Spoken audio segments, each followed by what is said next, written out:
Les discussions sur la réforme de l'affiliation au RNS se poursuivent aujourd'hui au CESEC. Après le ministre de la Santé hier, c'est au tour de son collègue, celui de l'économie Warren Dexter, qui a défendu le projet. Soumettre à cotisation les dividendes des entreprises et les revenus locatifs. Les patentés et patrons sont prêts à s'y opposer. Warren Dexter n'exclut pas de revoir sa copie.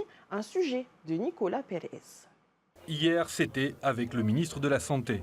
Aujourd'hui, le texte de la réforme de l'affiliation au RNS a été passé au crible avec le grand argentier du pays, Warren Dexter.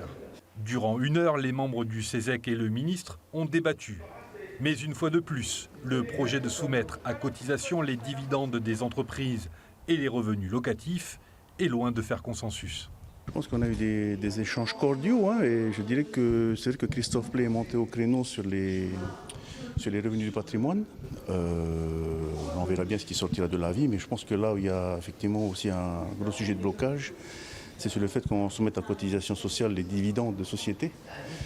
Gros sujet de blocage parce que c'est déjà très taxé au niveau des impôts et taxes, donc soumettre ça en cotisation sociale en plus, ça, effectivement, je peux comprendre la frustration, la crispation des chefs d'entreprise.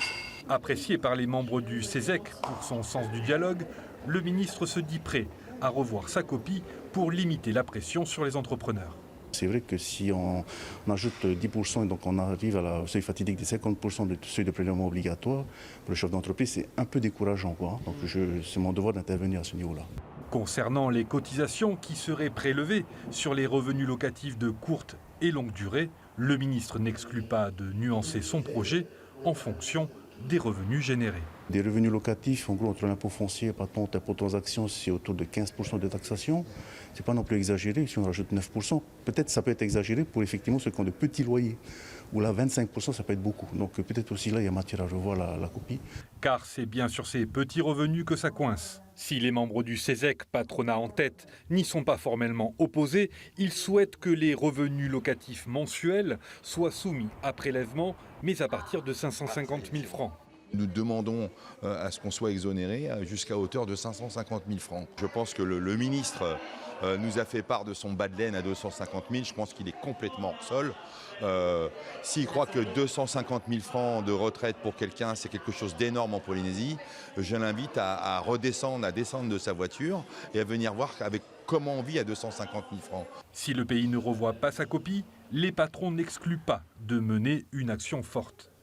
On attendra le résultat de l'Assemblée plénière et puis on attendra avant d'arriver à l'Assemblée. Si on a une discussion et qu'on a un changement des seuils et sur les dividendes, qui sont vraiment les points qui achoppent, si on a un résultat avec ça, on partira. Si on n'a pas de résultat avec ça, on se retrouvera à Taraoi avec tous les chefs d'entreprise et tous les patentés de Polynésie française. Le CESEC rendra son avis sur ce projet de loi le 9 janvier prochain. Le pays dispose donc de quelques jours pour revoir sa copie et faire redescendre la pression côté patronat.